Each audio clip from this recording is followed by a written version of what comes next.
Student section, it's about to be lit. No weak fits, lock in. These foam fingers ate and left no crumbs. Pull up, bring that gold, bring that hype, and let's get these dubs. Slay. Well, the Siena Saints playing against a marquee matchup against Marist and losing means that they were going into the game against Quinnipiac with a lot of pessimism. However, much like the women, they also honored cancer awareness with the Coaches versus Cancer matchup against the Bobcats. Gerry McNamara and the coaching staff and team management all suited up for the occasion. It was the first time Gerry McNamara sported a suit and tie, and doesn't he look sharp? The question was, were the Saints going to be sharp? Well, you know, much like the game in Hamden, the Siena Saints had a slow start, but it was not as bad as it was over in Hamden, though, thankfully. They still had a loss towards the middle of the game. Quinnipiac's highest lead was 13, plus Amari Monroe already had like about 20 points in the first half, and he was getting ready to eclipse a career high for the second. But then...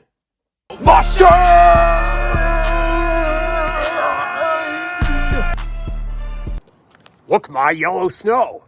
Yeah, that's right. The Saints came back in a way that was not unlike how they perform in the second half for most of their home matchups.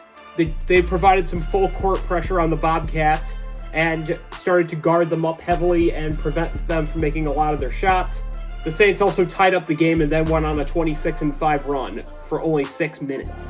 Major Freeman, who was not doing well that game, he had absolutely no points, was taken out by Gerry McNamara and replaced with Reed Ducharme, who had not been playing for a little bit. Reed originally started for the Saints until Justice Schultz stepped in, and from there, he's kind of not really been that impactful. Until this game. I feel like everybody on this team, they whenever they get on the court, they want to do the most for their team, and, you know, my name was called, and my teammates got me the ball, and I was able to hit some shots down, but just, like you said, winning is all that matters, so no matter how I can help, like, by getting rebounds, by playing good defense, you know, I'm going to be there to do it, because it's really all that matters at the end of the day. Steal, Ducharme! Ducharme will dunk it! During the Saints' lead over the Bobcats in the remaining 8 minutes, Ducharme combined for 18 of the points scored. He had a three-pointer, and alongside him was Gavin Doty, who rose back from the ashes after an injury he had at Marist. And let's talk about Gavin Doty, because he is starting to look like a fierce contender for MAAC Rookie of the Year. The freshman from Fulton, New York, who played AAU basketball, returned to his high school for his senior season before getting the commit over to Siena College. And in that time, Gavin Doty had a career-high 21 against Jacksonville when the Saints were playing in Florida. And he also turned himself into a player that would, as I've said before, anytime the player was down or needed a friend and respond, there was Gavin Doty ready to answer. And Gavin Doty still waiting to get past the 21 points he had back in November, but he decided to survive an injury, which he claimed was pretty much over as soon as the Saints boarded the bus over in Poughkeepsie. And Gavin Doty is our player spotlight of the game because he had a great matchup, getting very close to his career high. By the way, the player with the most scores was Justice Schultz. He had 22. And also, Miles Wilmoth stepping in as a power force. Wilmoth, who was also great at the Marist game, provided a lot of the blocks. You're seeing some video of him slapping the ball out of Quinnipiac's hands. Number 5 on the Saints, who was a forward, is now turning into the de facto center. We're just waiting for Peter Carey to be healthy, and we'll have 3 tall guys that will be a tall order when the Saints head down to New Jersey. And it's crazy, because like I said, these guys easily beat the Saints at their home school, and here's Siena with the revenge. KB, where did that come from? And as a matter of fact, to show you how nasty the arena got, this was the highest attendance for a season game so far this year. Towards the end of the game, when Quinnipiac was called over to the foul line, some fans heckled and booed at them, and at one point, Amari Monroe actually looked up at some of the fans and gave him a dirty look. However, Quinnipiac need not worry. They're playing the Western New York teams next, and they're in the basement, so this should be an easy do for them. And I missed that game because I was busy doing other things, but from what it sounded like, it was an electric atmosphere over at MVP Arena.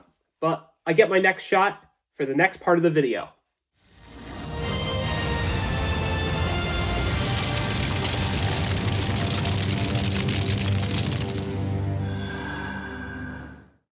Hey, look at that. We have a TV now.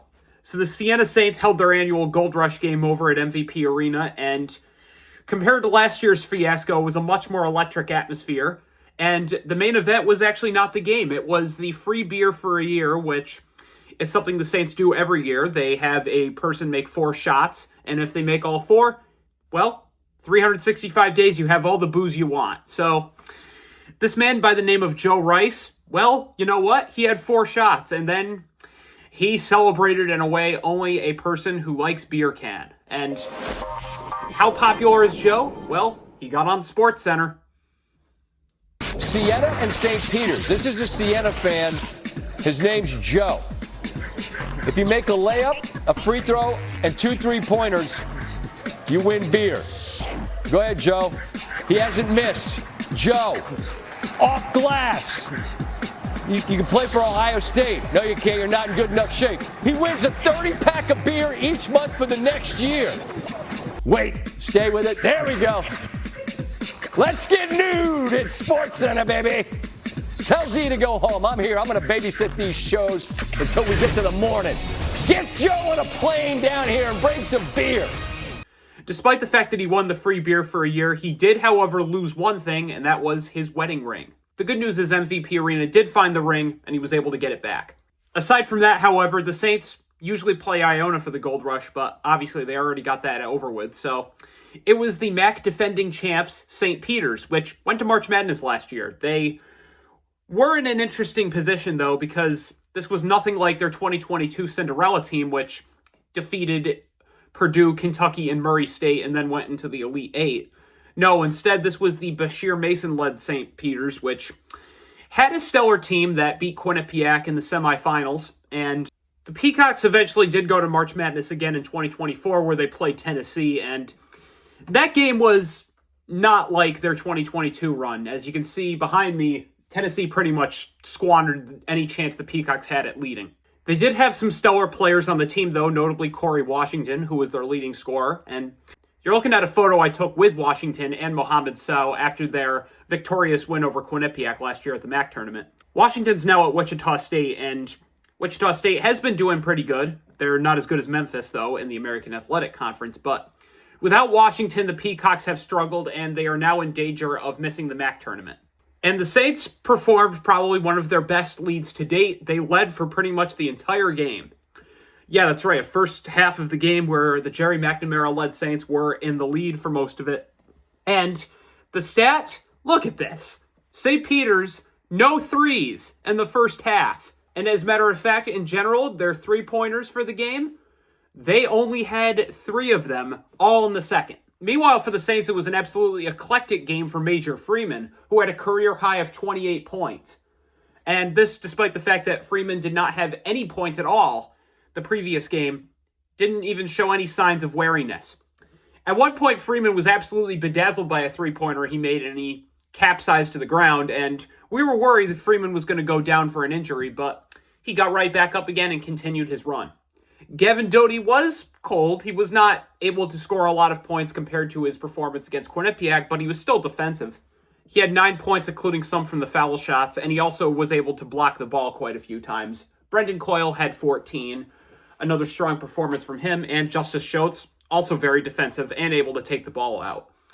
The Saints were very competitive throughout, and they were able to find ways to get past the Peacocks and basically outsmart them in front of the raucous crowd of fans that they all know and love.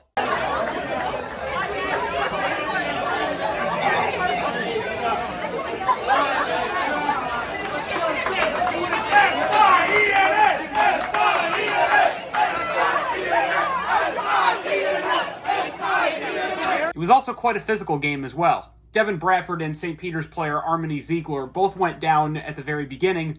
Ziegler had a little patch of blood on the ground that was eventually cleaned up, and as a result, some of the blood got onto Bradford's jersey, and he sported number 35 for the rest of the game. And I didn't include this in the key takeaways portion because he didn't play, but Ja'Kai Sanders, who plays at St. Peter's as a freshman, was going to commit to Siena this past year, but after the coaching change, he decommitted and went over to a rival MAAC school. However, Gerry McNamara was still critical of the Saints' performance a few times. There were a lot of turnovers towards the end of the game, and he did wish that the Saints were able to keep the pace going so they could try to give a sound beating to the Peacocks. But At one point, he tried putting the walk-ons in, but after seeing the Peacocks go on a run from the turnovers, he thought better of it. And it's the full-court press that is starting to put a lot of MAAC teams in danger for the Saints. This single-handedly will give a lot of the games over to the Saints, and I think that if he could keep this up, this will be an important factor for the Saints in the MAAC tournament, because they looked great this game. I do wish that the baseball and lacrosse teams were with us, though, because their rowdiness was a factor in some of the wins, but instead they were honored for their academic appreciation. It was still great seeing the fans in the stands, and also my boss, George Fellows, headed over to the stands and got all of us together for a group shot of us cheering on the team, and that was awesome.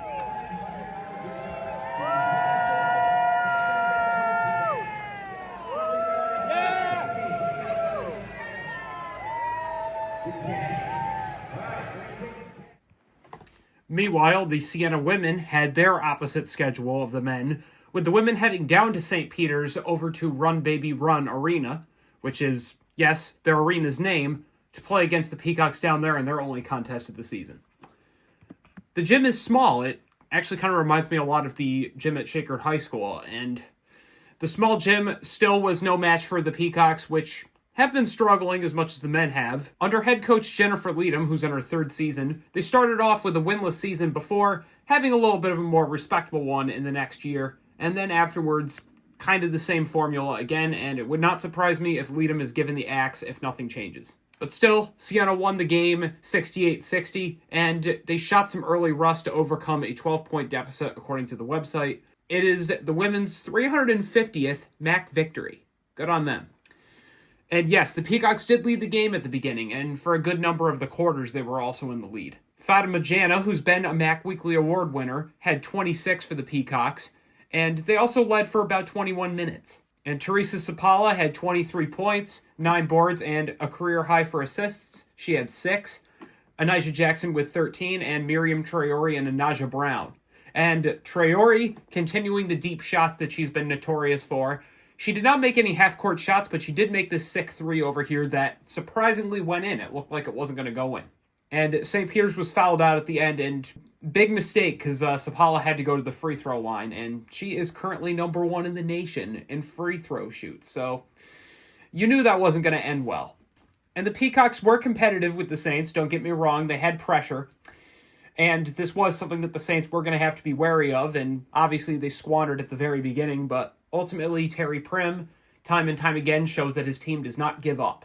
The last time they lost at St. Peter's was on February 10th, 2022, when they lost 59-70. And that was when they had their old coach. And also, there is a former Siena player on the St. Peter's team, Nikola Zenkova, who played her first 2 seasons for the Saints, transferred over to the Peacocks in 2024. She is a redshirt sophomore, originally from the Czech Republic. She's had some decent scoring numbers for the St. Peter's Peacocks so far. Her career high was 18 when the Peacocks played against Pittsburgh. In MAAC play, she also had 13 and 14, respectively, when they played against the Western New York teams. And I've always known that since Leadham's been taking over the program that Siena's been able to give St. Peter's a sound beating. They have not lost to the Peacocks since the coaching change, and hopefully that trend continues unless the Peacocks get stronger. Following the victory over St. Peter's and the victory over Quinnipiac, the Siena men headed down to Ryder for their only contest against the Bronx this season. The Bronx have had a mixture of success over the years, obviously under head coach Kevin Baggett, who's been at the helm for 13 seasons. There has been some ups and downs with them. They've only made 2 postseason tournaments. And in general, I feel like that Ryder's been kind of resting on its laurels, and same goes for the women's head coach, Lynn Milligan. I feel like that they've really just not been able to find a very good formula. It's the same repeated success that they've had over and over again. And by success, I mean mostly split seasons, at times leading, at times trailing. They've had some times, though, where they have been successful. Notably in 2023, they were the preseason favorite in the MAAC. This season, the Bronx, well, I'd say probably their best claim to fame has been taking over top-seeded Marist over at their school. And on the screen behind me, you're having a look at Siena's game at Ryder last year when they split the season with the Bronx. Siena also played the Bronx in the home opener for the MAAC, and they beat them in a competitive game that many thought was going to be the Saints' comeback for this season. Siena then made the trip down, and Ryder absolutely exploded, not giving them any chance to lead. The Gerry McNamara-led Saints knew they were not about to lose by 41, so he decided to start bringing forth a press that was going to stick for the Bronx. Unfortunately, it did not work. The Saints and Ryder trailed a very competitive game throughout, and at one point it looked like it was going to go to overtime. No dice. The Saints lost at the buzzer. Driving, Burton to the hole, no good. Rebound, Byard, put up! Yes! Yes! At the buzzer! Rebound, put back, Byard for the win! Yes, it was Tank Byard who had the shot. It was a 61-59 decision. The Saints could have easily have won this one, as they could have easily have won many of their other games. And you know what? I don't really feel like this one was assisted by the referees at all. I feel like that this one was assisted by Siena. Ryder was actually leading by 6 as the minute closed, but Siena started to come back, and then Coyle made a free throw that was good, and again, the score got tied. And Ryder player TJ Weeks was going to be a player to watch out for, as well as freshman Flash Burton, who played with 4 fouls. TJ Weeks had a game-high 23, Flash Burton had 15, and Tank Byard, the buzzer guy, had 10 points. Meanwhile, for the Saints, Gavin Doty had 15, Justice Schultz had 13. And it was a season-low 6 turnovers for the Saints, which is pretty good. I mean, the turnovers have doomed them before, but still, low turnovers doesn't mean that you're going to win. Strangely enough, they were very cold on the free throws, and the Saints were leading during the first half. 8 points was the highest, and missing the free throws gave Ryder a chance. And to quote Connor Fenlon, the guy that comments on the Siena games, Ryder's gym was the smallest gym in the MAAC before MAAC came along, and even then, he pretty much compared it to Syracuse's Carrier Dome, saying like it's pretty much even bigger than MAAC's gym. And Siena, long history of no success in small gyms, so not an easy gym for them to play in, and I'm not surprised the buzzer shot was the way it was. One positive we can say was for Major Freeman, even though we didn't get to see it in person. Freeman eclipsed 1,000 collegiate points, now joining Teresa Sapala and Baby Jackson this season in the 1K market. Also, due to an approaching snowstorm, the game was moved to a 2 o'clock tip instead of a 7 o'clock tip. The game was going to be televised in primetime on ESPN+, but instead MAAC viewers could get a treat and watch Fairfield versus Sacred Heart, the Battle of Fairfield, Connecticut, rather. Unfortunately, the Saints have not won a road game since Cornell, and you know what? Despite the fact that they've been trying this game, as they've tried with many of the other games, still close but no cigar. Meanwhile, Siena women hosted Ryder for their annual version of the Gold Rush game. Unlike the men, they've been hosting the Gold Rush against the Bronx for a while, so this one was probably going to be a gold crush, and it exactly was so, because just like the men's team, Ryder's women's team kind of trying out things with the same formula. Lynn Milligan's been the coach for 18 seasons, and she really hasn't been able to get the team off and running. They're a very young team this year, and they also lost leading scorer Michaela Firebaugh to graduation. And as a result, the Saints, pretty much the female equivalent of the St. Peter's game for the men's side. The women led for pretty much the entire game by as much as 22. And Teresa Sapala, not only did she get recognized for her 1,000th point, but she also was recognized for 500 rebounds.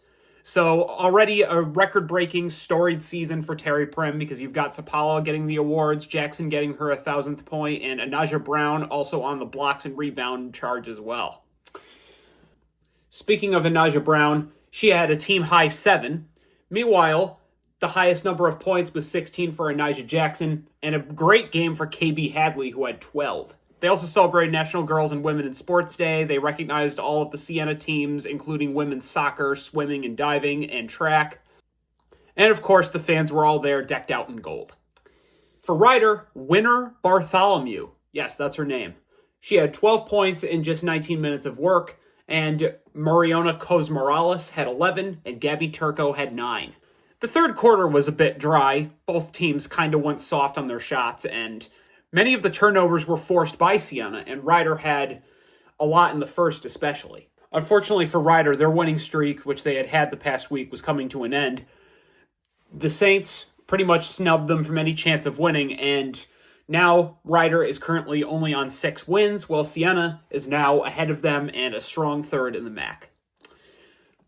And this was going to be an easy game to scrape by, and much like the men, I'd say the women probably have it easy for the rest of the season until March when Fairfield comes calling. And it was great seeing Teresa Sapala get the record smashed again, and the kicker is her career's not over yet. She's still got one more season and possibly more if the NCAA has its way with extra years. Or if Sapala chooses to stay or play for her native Finland again.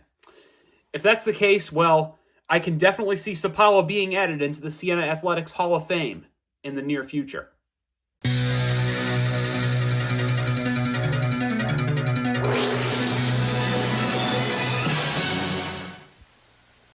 It was a lopsided week in college basketball, and the MAAC was a pure case of showing it, starting off with the Rider Broncs, which beat Siena, as we just talked about.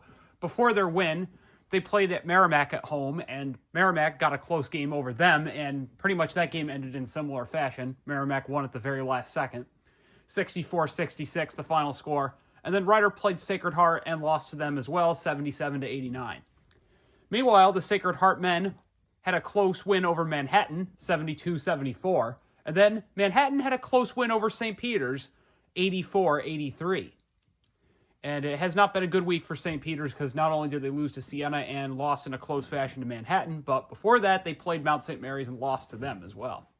Canisius, no surprise, now going 2-20 on the season. They lost to Quinnipiac and MAAC. And Fairfield, 3 games during the week, and nothing really new for them other than a game over Marist, which we will save for the very end of the video. They had a loss to Iona, 64-87, and a close win over Marist, followed by the battle against rival Sacred Heart, newly added to the conference, also located in Fairfield, Connecticut. Fairfield hosted Sacred Heart while the women went to Sacred Heart. Quinnipiac, aside from their loss to Siena, played the Western New York teams, winning over Canisius, but then getting another loss. This one, a close one, under Niagara. So Niagara's starting to rise up a little bit in the MAAC. Marist is starting to show off its vulnerability. Aside from the loss to Fairfield, they also lost closely to Iona when they hosted them over at their school, 71-75. MAAC played both of the Western New York teams as well, winning over Niagara and also winning over Canisius. Mount St. Mary's also played Iona and lost 67-70. On the women's side, Rider played Sacred Heart and Siena during the week. The Broncs won over the Pioneers 72-57, and then they lost to Siena.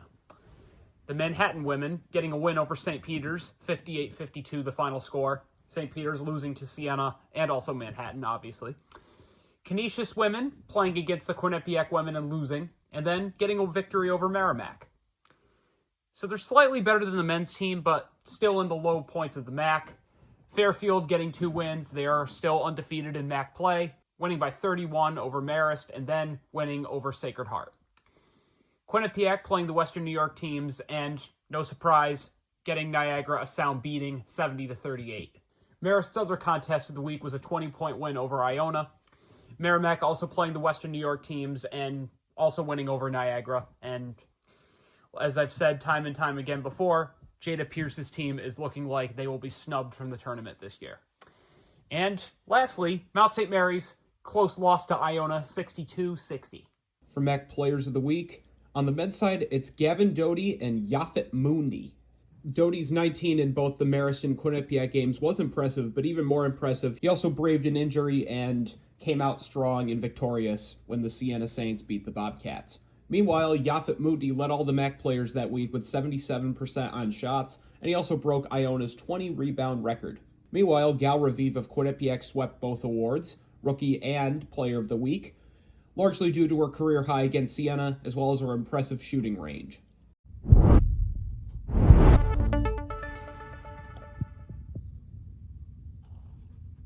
Coming up next week, the women and men both go back to their regular schedules. The women take the Thursday-Saturday slot, the men Friday-Sunday. And they rematch against Marist only 2 weeks after playing the Red Foxes in their previous locations. The men host Marist on Friday, while the women play Marist at their school. And the women will then host Sacred Heart over at the UHY Center. And you know, if Siena can beat Quinnipiac at home, Marist might have a good shot considering the game they had against Fairfield. I think that, if anything, personally, Marist is starting to get tired, and Siena is starting to wake up, which is great. I hope the trend continues. As for the women, well, you know what? As much as they've been a powerhouse against those teams, they still shouldn't get hasty. It's going to be a Marist home game, so that's definitely something to watch out for.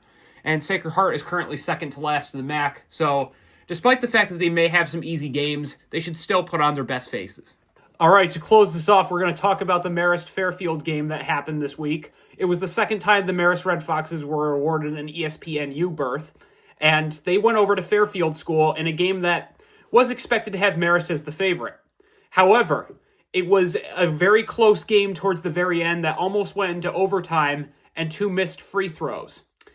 Siena announcer Robert Lee skipped the Siena game to head down to Fairfield to actually call the game on ESPNU, and I think Lee lucked out because of this thing here that Fairfield player Dion Perry did towards the end of the game.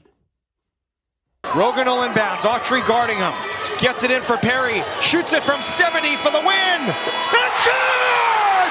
Dion Perry wins it for the Stags!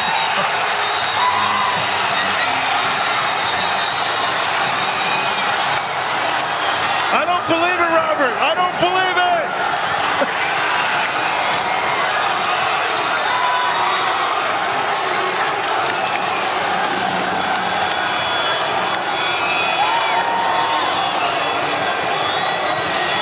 He put it up from about 65 to 70 feet.